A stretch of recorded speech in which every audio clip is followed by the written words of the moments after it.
I've seen a lot of pain, a lot of struggle. One of the most heartbreaking things is when good people blame themselves for surviving. They call it survivor's remorse, survivor's guilt.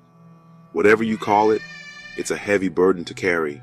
It eats away at you, makes you question everything, makes you wonder why you made it when others didn't.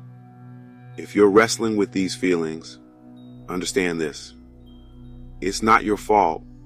You didn't choose this, but you do have a choice in how you move forward.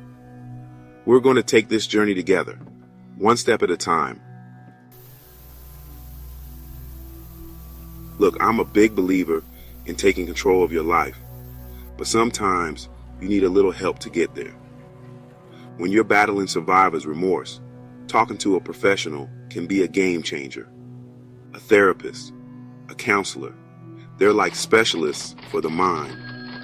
They can help you unpack those feelings of guilt, understand why you're feeling them, and give you tools to cope. It takes courage to face your demons, to admit you need support. It's not a sign of weakness, it's a sign of strength. Don't let pride or fear stand in the way of your healing. Reach out. Find a therapist. Start talking. You don't have to carry this burden alone.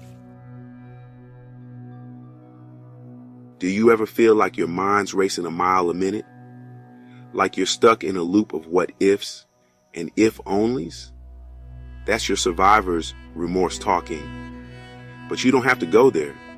You can choose to take control of your thoughts, to quiet the noise and find peace. That's where mindfulness comes in. It's about being present in this moment, right here, right now. Not dwelling on the past, not worrying about the future, just focusing on now. It sounds simple, but trust me, it's powerful.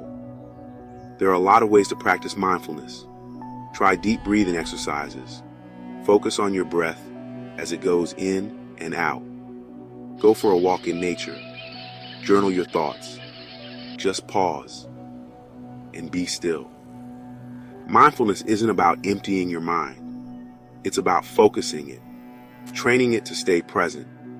It takes practice, but the more you do it, the easier it gets. When you're dealing with survivor's remorse, it's easy to forget about yourself. You're so busy blaming yourself, feeling guilty, that you neglect your own needs. But here's the thing. Self-care isn't selfish. It's essential. You can't pour from an empty cup, right? Think about it. If you were caring for someone who was hurting, wouldn't you make sure they were eating right, getting enough rest, doing things that bring them comfort? Well, you deserve that same kindness, that same compassion. Self-care looks different for everyone. Maybe it's taking a long, hot bath, getting lost in a good book, listening to your favorite music, exercising, spending time with loved ones. The point is, find what fills your cup, what makes you feel good, and make time for it. Even small acts of self-care can make a big difference. You deserve it. Survivor's remorse can be a lonely place. You might feel like nobody understands what you're going through, like you're all alone in your pain. But let me tell you something. You are not alone.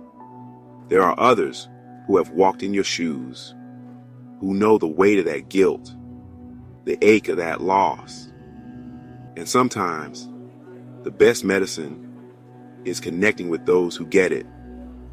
Consider joining a support group, a safe space where people who have experienced similar traumas can come together, share their stories, support one another. Healing is possible.